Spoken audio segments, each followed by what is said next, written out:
bom dia, alegria. O programa de hoje está a ser gravado, excepcionalmente, mas só porque tivemos a grande oportunidade de ter um excelente convidado. Mas antes de passarmos para o nosso programa e a nossa conversa, que vai ser muito boa com certeza, vamos só ver o que aconteceu no programa de ontem. E essa admiração que tem pelo seu pai, considera que agora os filhos têm por si? Até porque muito do que fez com o seu pai passou agora também para os filhos. Passei porque era e é uma das minhas linhas orientadoras de que nós devemos ter uma participação cívica naquilo que gostamos de fazer. O Dr. Pedro Azeredo dizia-me, a mim e dizia a muitas, era um dos lemas dele: faz o que gostas, mas faz bem feito. Portanto, acho que nós devemos participar nas coisas que gostamos de fazer, até porque a nossa motivação é diferente. Claro. E eu também incutei sempre nos meus filhos que deviam fazer alguma coisa. Na altura do grande prémio do Estoril de Fórmula 1, teve a grande oportunidade, a grande mesma oportunidade de entrevistar o Ayrton Senna. Exatamente. Como é que foi essa experiência? Quando chegámos ao Casino de Estoril, eu e o José Queiroga, para levantar as credenciais, chegámos lá, identificámos o cartão de bilhete de identidade e tal, Rádio Clube Penafiel. E as credenciais não apareciam de lado nenhum. E o responsável do secretário na altura, que era aquele jornalista, o Helder de Souza, disse: Rádio Clube Penafiel, pegue. Foi uma gaveta, abriu a gaveta e tirou um envelope que dizia Rádio Clube Penafiel. Free. Portanto, grátis. Entregamos aqui. Diz ele: Foram bem tratados. Vocês são. Fez assim com a mão. E eu fiz assim com a cabeça, porque estavam mais indivíduos à beira. Vocês são piratas. Sim. Ainda não vou explicar como é que conseguiram isto. E o Domingos Pedrado chamou o Ayrton Senna, que estava lá: estão lá aqui os meus amigos e tal. E nós tivemos ali uma conversa curta, mas foi. Mas foi ótimo. Foi e ótimo. A adrenalina com certeza que estava ali. Também no universo dos ralis teve a oportunidade de se cruzar com o Carlos Sainz. Também é outra das brincadeiras que aparecem da rádio. Com a vinda da primavera, o sol tem invadido os nossos dias e por isso hoje saímos do estúdio e saiba com quem é que vamos falar. Sérgio Rossi é um dos músicos mais conhecidos da atualidade. Tivemos a oportunidade de falar com ele e por isso não a vamos perder.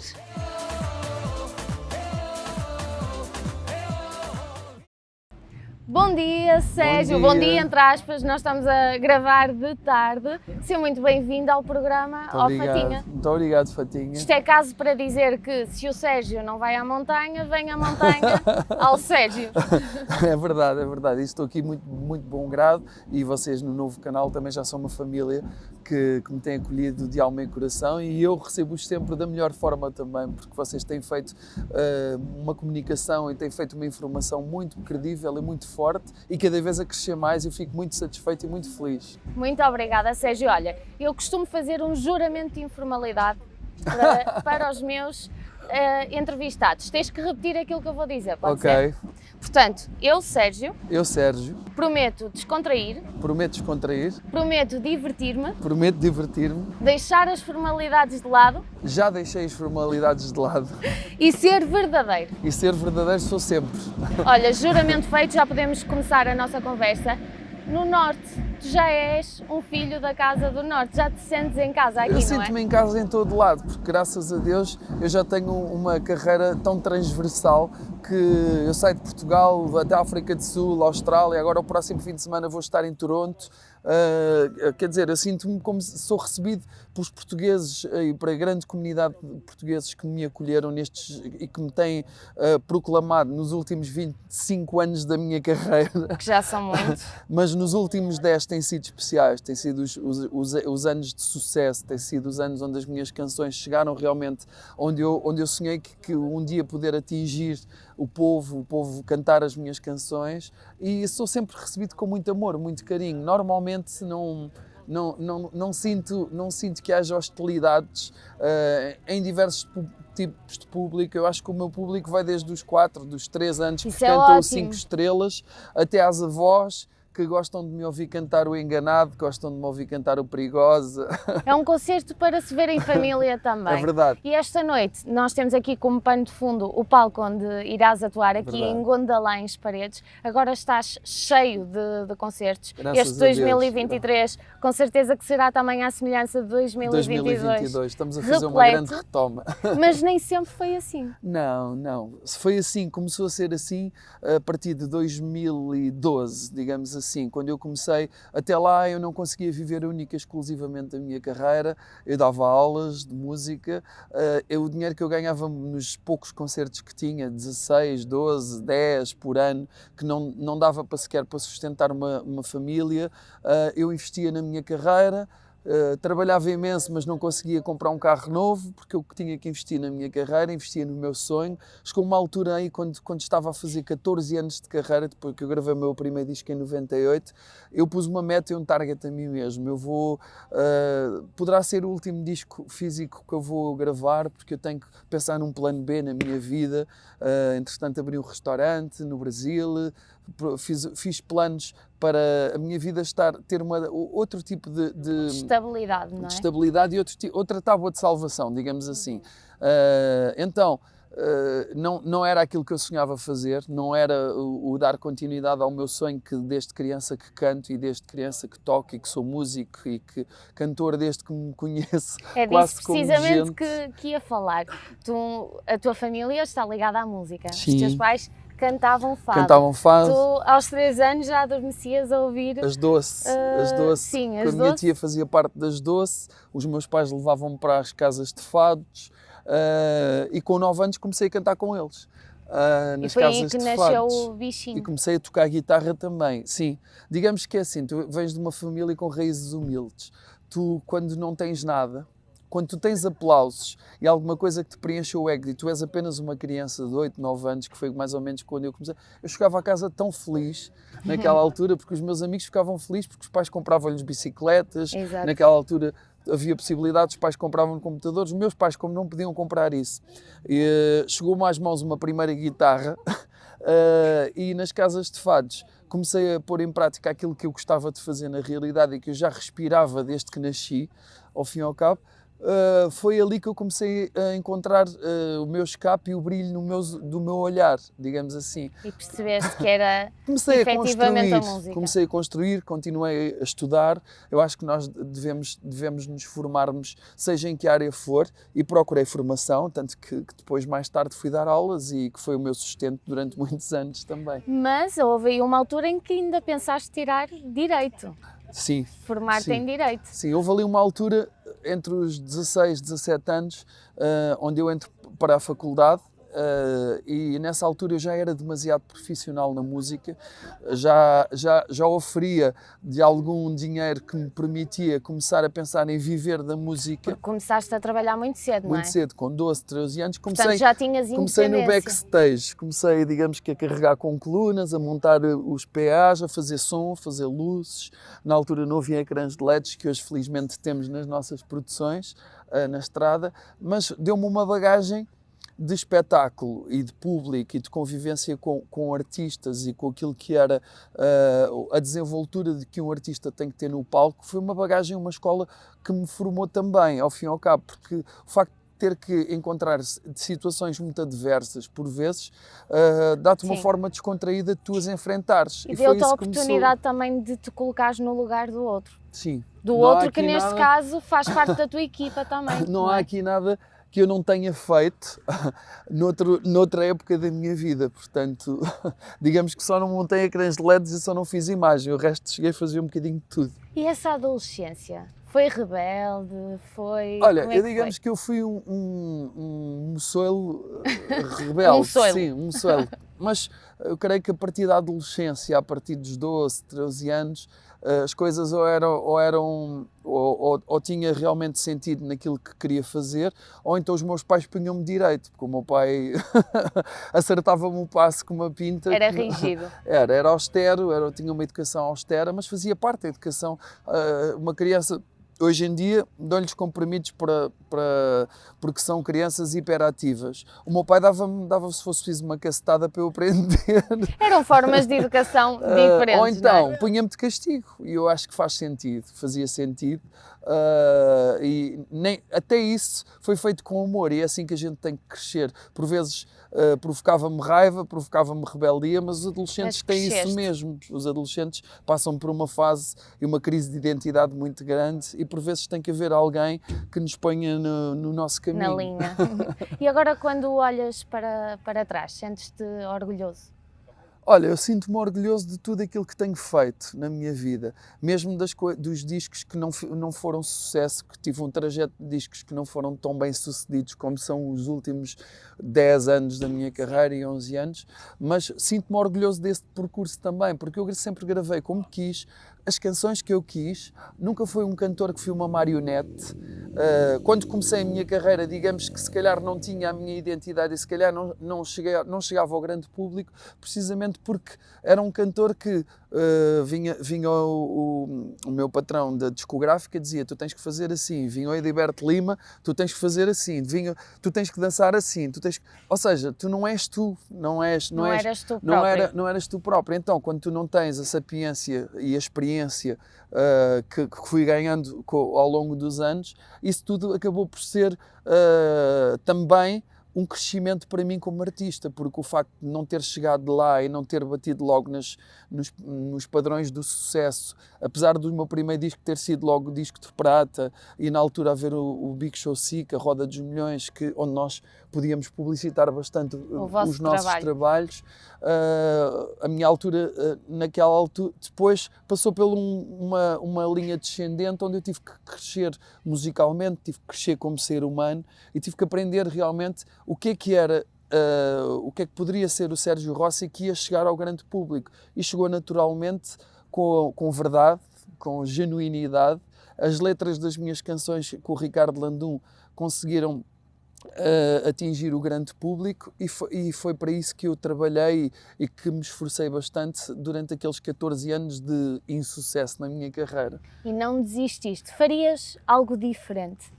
Claro, hoje em dia, do alto dos meus 42 anos, já faria tudo de forma diferente, não é? Que tu, quando começas uma carreira Mas se calhar as aprendizagens és um teenager, obteste por causa disso, não é? Provavelmente. Se calhar és o Sérgio que vemos aqui hoje por causa de... Claro que cresci.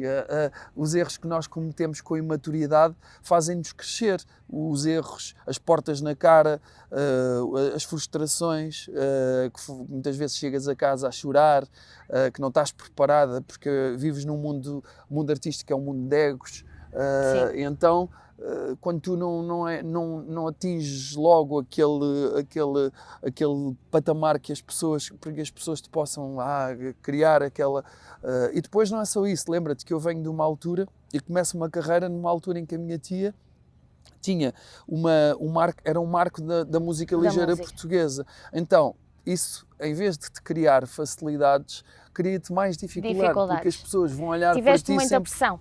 Claro que sim. E és irmão também da Romana, não é? Da Romana. E isso cria-te um bocado de pressão, porque eu fui o último a começar a gravar discos da família, dos três. Então, já têm carreiras bem-sucedidas, a minha irmã já com carreira também bastante bem-sucedida, e primeiro que tu conseguisses provar quem tu eras, valor.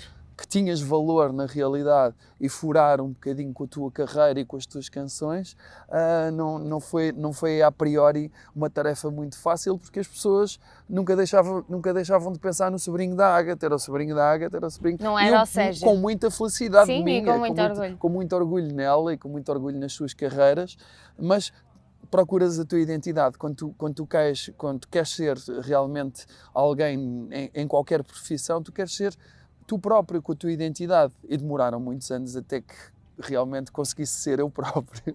Eu considero que esta pergunta às vezes é um bocado estranha, porque quando somos artistas gostamos de não ser comparados a ninguém, mas todos nós temos exemplos na vida a nível profissional. Quem é o teu maior exemplo na música? Eu tive muitas referências, muitas referências. Eu amava o Freddie Mercury, amava o Luís Miguel, E incluis Ricky o Martin. Fred Mercury no teu espetáculo, não é? Às vezes, vezes. eu vou-te explicar. No meu espetáculo é uma mistura de montes de canções minhas que são êxitos, que as pessoas todas cantam, fui buscar também os 6 meses que fiz do programa da Tua Cara Não Me é Estranha na TVI e faço 1, 2 bonecos, não faço muito maçudo porque eu já tenho tantas canções que as pessoas todas cantam que se eu começasse a fazer os bonecos todos que fiz na Tua Cara Não Me é Estranha, que foram 6 meses de programa, não dava quase para cantar as minhas canções também. Sim, por falar no A Tua Cara Não Me é Estranha, foi também um programa que te alavancou de certa forma. Alavancou-me porque as pessoas aí já tinham os meus sucessos, é o cantor do Pereré, o cantor da Menina Top, o cantor da... Mas perceberam o teu talento com outras músicas de outros autores, a tua versatilidade, não é? Começaram a perceber que eu era muito mais do que um cantor que só conseguia cantar aquilo. E isso realmente deu um ânimo e fez-me crescer outro patamar na minha carreira e comecei a entrar em públicos, em espaços que eu não entrava como Sérgio Rossi. Sim. Olha, tu neste momento tens um repertório em que mais de 8, 10 músicas toda a gente canta, conhece. Felizmente. Toda a gente canta. 5 estrelas, balada boa, bandida, o som do amor, chegar a esse top. patamar, como é que se reage a isso? Olha, é continuar, eu penso sempre que hoje é um dia importante e penso sempre que tenho que continuar a trabalhar porque tu não queres que a tua carreira acabe já. E eu ainda me sinto com muitos anos de carreira à minha frente e muito para dar ao grande público. Já cantei em palcos do mundo muito grandes, já fiz festivais que sonhava atingir na minha carreira e que tão pouco se calhar alguma vez poderia pensar que um dia conseguiria atingir, mas tens sempre mais sonhos. Eu todos os dias gosto de acordar, senão tu não tens metas para atingir e eu gosto de ter metas todos os dias. Gostas de ter desafios, não é? Gosto. Olha, agora falando um bocadinho da parte pessoal, és pai, tens Claro, 2 filhos, tenho. A tua filha está cá Tá. esta noite, entra em palco, certo? Estou a tentar alavancar-lhe também um sonho que ela tem, mas que não me confessava desde criança. Vamos E quando ver. é que ela confessou isso? Que gostava Há de cantar? relativamente pouco tempo, quando me pediram para ela cantar num dia comigo num programa de televisão no Natal passado, ela cantou, recebeu imensas críticas, lá está, por ser filha de quem é, Sim. por ela é muito bonita, mas não sei se ela tem assim tanto jeito para cantar, e as pessoas esquecem-se que uma pessoa quando se estreia ao vivo em televisão Não e a primeira quero ouvir vez essas críticas. está bastante nervosa. Claro. Uma pessoa, eu lembro-me da minha estreia em televisão, eu tremia que nem varas verdes. Como é que sequer estou a pensar se estou a fazer as coisas? Às vezes tu estás tão concentrado em não errar, em não fazer mal, que estás a errar sem saberes. Isso como pai deixa-te preocupado, tentas protegê-la, não é? Sim, claro que sim, tento protegê-la.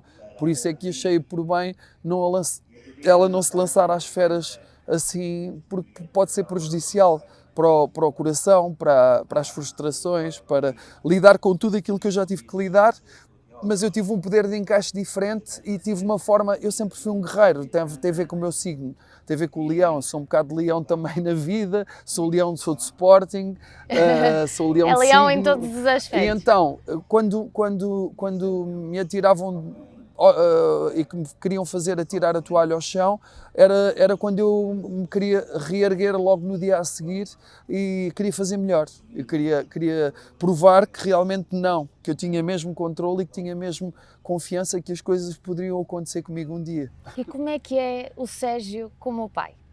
Sou igual, sou tranquilo. É como o Sérgio que está a falar com a Fatinha agora, é o Sérgio como pai, é tranquilo, fala. Quando tem que ser inquisitório, vou ser inquisitório. Tens que criar forma de dar educação aos teus filhos, dando-lhes as ferramentas, criando-lhes forma de eles construírem o seu próprio futuro, porque se eles forem educados, que nós lhes vamos dar tudo, eles não vão conseguir ser eles próprios. Então, eu da minha experiência como filho, aprendi para ser pai. Tentar dar as ferramentas aos meus filhos para construírem aquilo que pode ser o seu sonho ou o seu futuro, ou não. Podem se enganar, podem estar no caminho errado, eu posso chamá-los a atenção para tentarem seguir outro caminho. Mas como sou comigo próprio, sou igual com eles. Olha, e entretanto em 2019, aquilo que todos nós não queríamos, não esperávamos, que é uma pandemia e Verdade. que afeta Eu, em muito. 2019, não senti que eu fiz 136 concertos. Foi mas mais quando em 2020. chego em 2020 e saio daqui para uma digressão, ainda não tinha parado completamente, já em 2020, janeiro, fevereiro, e em março foi quando fiz rumo a fazer uma turnê na Austrália. Quando cheguei lá sexta-feira 13, pronto, fiz o último concerto antes de estourar a pandemia, dia 15 de março, e depois fiquei 3 meses retido na Austrália, com 80 e tal concertos marcados à data da pandemia.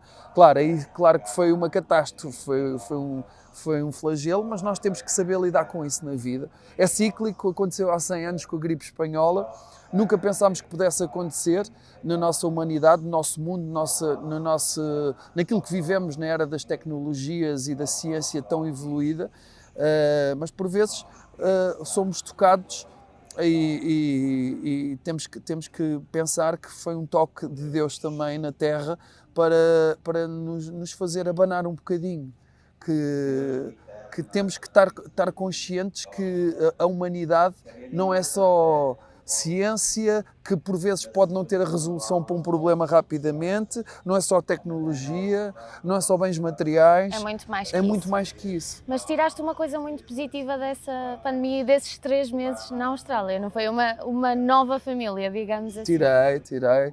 Vinha de uma separação no ano anterior também, onde eu ainda não estava bem psicologicamente, só trabalhava e divertia-me, só trabalhava e divertia-me, era a minha vida, não sabia fazer Não mais tinhas nada. um foco. Não estava. A não ser no trabalho, não é? Digamos que o meu foco sempre foi só o trabalho, mas poderia estar um pouco perdido, um bocadinho entregue aos químicos, aos antidepressivos, e esses 3 meses de pandemia serviram para eu me libertar de tudo isso e perceber que eu era mais forte do que químicos e muito mais forte do que tudo, e tomar aquilo como lição também. E depois vem um 2022 repleto de concertos Verdade, de voltámos. norte a sul do país, ilhas fora do país. Como é que Verdade. foi o ano passado? Exterior também. Foi muito bom. Foi um retomar a atividade aos poucos. Comecei a sentir que estávamos a retomar a atividade a partir de março, abril, e pronto. E a partir daí, caísse o Carmo e a Trindade, comecei a sentir que a humanidade também vive um bocadinho de flagelos e apesar do Covid continuar, as pessoas deixaram de pensar no Covid e começaram a pensar numa guerra na Ucrânia, então desviaram as atenções do mundo para o outro lado e o nosso foco realmente começou a ser aquilo que era antes da pandemia, era normalidade. E hoje em dia continuamos a apanhar Covid, se calhar já nem pensamos nisso. Desvalorizamos, não é? Olha, Acreditar foi o primeiro disco de sucesso. Sucesso, é verdade. Acreditas? Bem preparada tu, Fatinha? Só! Acreditas na vida? Acredito na vida, acredito nos sonhos, acredito que temos que lutar muito para concretizar os nossos sonhos. Há uma frase que eu tenho e que uso e costumo dizer a toda a gente que trabalha comigo: o sucesso dá muito trabalho. Muito E mesmo. está aqui a prova viva, porque depois de tu alcançares e de seres bafejado pela sorte e por teres construído alguma coisa que te fez chegar aos olhos do grande público e às massas, para manteres e para criares aquilo que é aquilo que vais mostrar todos os dias ao povo, é a mesma coisa que um desporto. Digamos que passas de bestial a besta se num dia que estejas Muito mal. rapidamente. Muito rapidamente. Hoje tenho aqui 3.000, 4.000 pessoas, imagina, e se eu não estiver num dia bom, passo de bestial a besta. Todas essas pessoas amanhã já não vão pensar aquilo que pensavam até aqui. Isso é um trabalho que fazes contigo próprio também. Tentar estar sempre bem, pelo menos à frente dos outros. Tens que tentar estar bem. Tens que tentar estar bem. Olha, tu fazes questão de receber os fãs no final do concerto. Sim. Tens fãs também que te acompanham de norte a sul do É país. São eles o teu maior pilar. Sim, digamos que ganhas uma família, digamos Sim. assim. E tem aquele núcleo duro que eu sei que estão lá para mim. é importante que elas também sabem, eles também sabem que eu estou lá para eles. E tenho o maior respeito por eles, que é o mais importante. É não pensar que estamos no topo da pirâmide ou no topo do mundo e aquelas pessoas, não. Aquelas pessoas são muito importantes diariamente. Olha, tens algum ritual antes dos concertos que faças e que nos possas dizer, claro? Olha, ritual. Aqueço a voz e faço as minhas orações todos os dias. Todos os dias tento fazer um credo, um Pai Nosso e uma Ave Maria e falar com Deus um Orações. bocadinho. Temos de fundo aqui do som das Estamos a colunas. receber a missa também. A missa. És uma pessoa de fé. Sou, claro. Se eu não tivesse fé, achas que eu tinha aguentado 14 anos de insucesso e não tinha desistido? Eu sempre tive a fé e o acreditar que podia acontecer. Entretanto, voltando aqui também à parte musical, Perigosa foi um tema de novela no México. No México. É uma meta que ainda está no horizonte. Já gravei com o Grupo Extra também na República Dominicana. Mas já deste os primeiros passos. Já. Aqui há coisa de um ano estava em Filadélfia, sou barrado por 30 mexicanos. Que conhecem as tuas a minha músicas. música, conheciam o Perigosa e quiseram tirar fotografias e fiquei incrédulo com aquilo. Gravei com o Grupo Extra na República Dominicana, que são quem canta um êxito mundial também, o Me Emborracharé. Gravámos o Enganado. Foi mais uma experiência. Já gravei nos Estados Unidos também e trabalhei com o produtor que escreveu o Open Your Heart to Me da Madonna, na altura do álbum do Perigosa, e foi ele que me deu montes de diretrizes na pré-produção do meu disco. E estamos a trabalhar agora, neste momento, um dueto com um elemento do Brasil, um cantor bem aclamado no Brasil também. Eu acho que é assim que as coisas começam a desenhar as carreiras internacionais. Mas o showbiz é uma ferramenta muito difícil de lidar. Temos que estar muito bem preparados e muito bem munidos para que as coisas possam acontecer. Porque tudo é um negócio. Sim. Por falando em êxitos, escreveste também Amor na pandemia, não é? Escrevi. Porque sentias que era o que faltava naquela altura?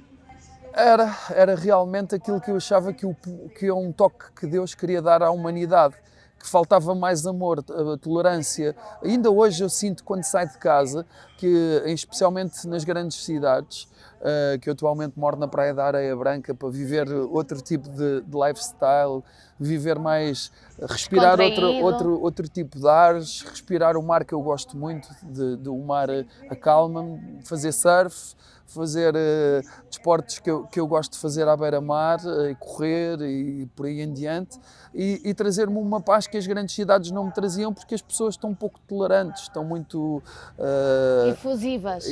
Respondem muito rapidamente com um pico de nervos, uma intolerância que eu acho que não fica bem na sociedade. E principalmente atual. nas redes sociais, cada vez mais. Temos que estar... Isso então tens que ter um escudo muito forte intelectualmente falando, para nem sequer pensar nisso. Tens que ser muito ciente daquilo que és tu, para não te perderes com aquilo que os outros te dizem ou que te podem criticar. Felizmente eu sou bem defendido pelo meu núcleo duro de fãs e não sou assim tão criticado, tenho uma postura muito sóbria e muito respeitosa com toda a gente, mas quando tenho que ser criticado também sou, como é óbvio, e tens que estar preparada, tens que ter uma armadura intelectual para te munires contra isso. Intelectual e emocional. E tu és crítico contigo próprio? Eu sou o mais crítico comigo próprio. Eu, quando não gosto, tento melhorar logo na situação seguinte. Quando há aqui alguma coisa que não está a funcionar como eu quero, eu sou crítico. Mas depois sai dali do âmbito do trabalho, também estamos todos divertidos, estamos todos a confraternizar e a pensar nas coisas boas, porque também existem coisas boas na vida. Mas o meu grau de tolerância e o meu grau de rigidez a trabalhar é muito forte, mas mais comigo mesmo. Isso é bom. Olha, e projetos para o futuro? Costumas planear muito as coisas? Planei. Já tenho um novo single. Já vou gravar um novo videoclipe no próximo mês, já tenho as coisas gravadas há cerca de 8 meses. Mas as coisas têm que ser feitas com timings e com pontapés e medida. Lancei a Riqueza Maior e estamos a desenvolver o bebê, que é a Riqueza Maior, agora no final do ano, no Réveillon. Estamos também já a receber, desde o Spotify e desde o YouTube, já já estamos a chegar onde as outras canções têm chegado. Estamos a plantar e eu creio que podemos vir a colher ainda mais. Ainda mais, isso é ótimo. Olha, Sérgio, eu sei que gostas de dançar, não é? Sim, claro. Portanto, divirto-me vamos passar agora para a rúbrica Quick and Step.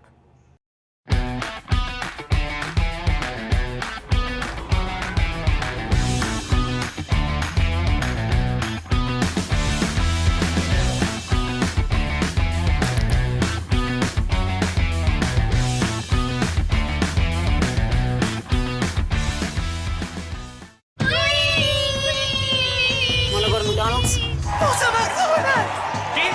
Vamos ao Mac, queres vir? 맥도날드에서 가져다 주시겠어요? Fancy Mac and Cheese! Maccas? McDonald's? Can I go to McDonald's? Have seconds? Sure. You went to McDonald's without me? I mean, you could have asked. Nova Macbox Mundial. Hey, tu e tu. Vamos ao Mac?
Conhece o Novo Canal?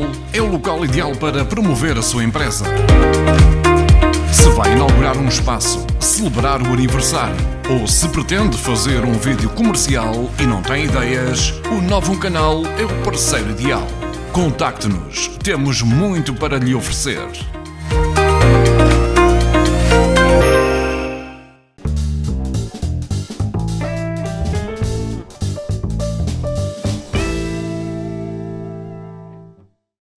Esta rúbrica, o que é, Sérgio?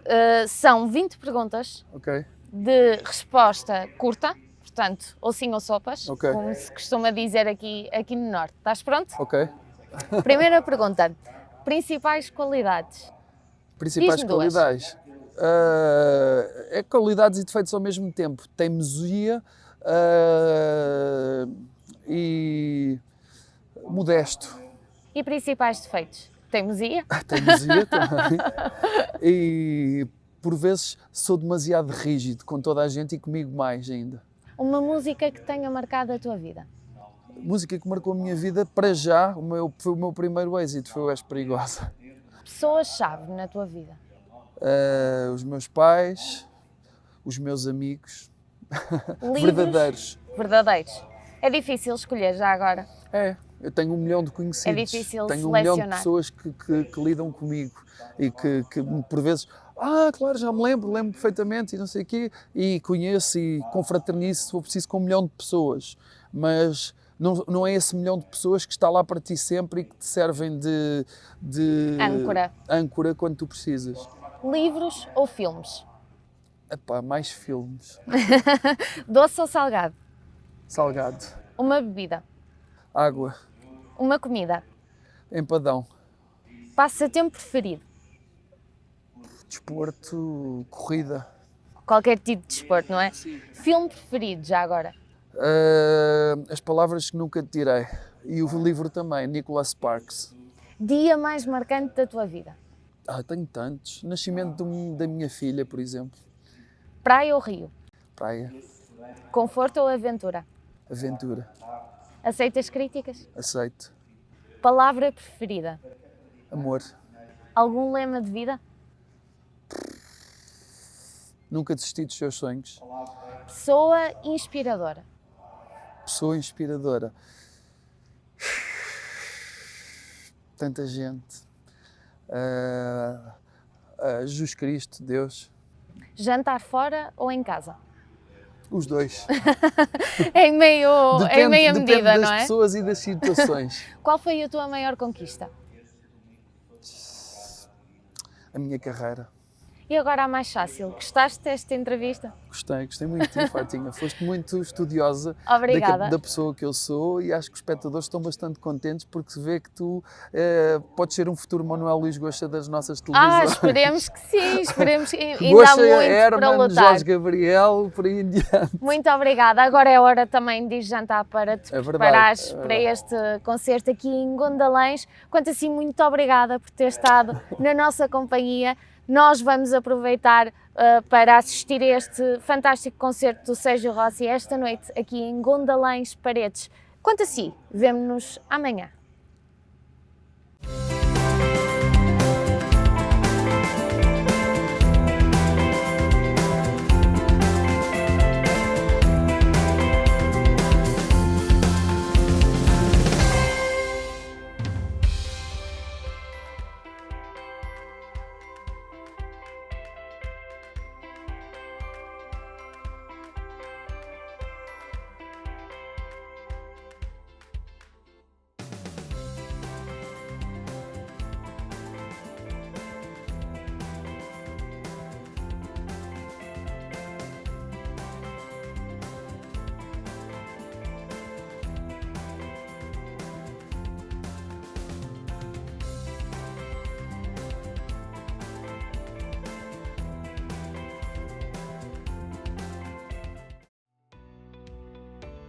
Novo Canal. Sempre novão, sempre seu.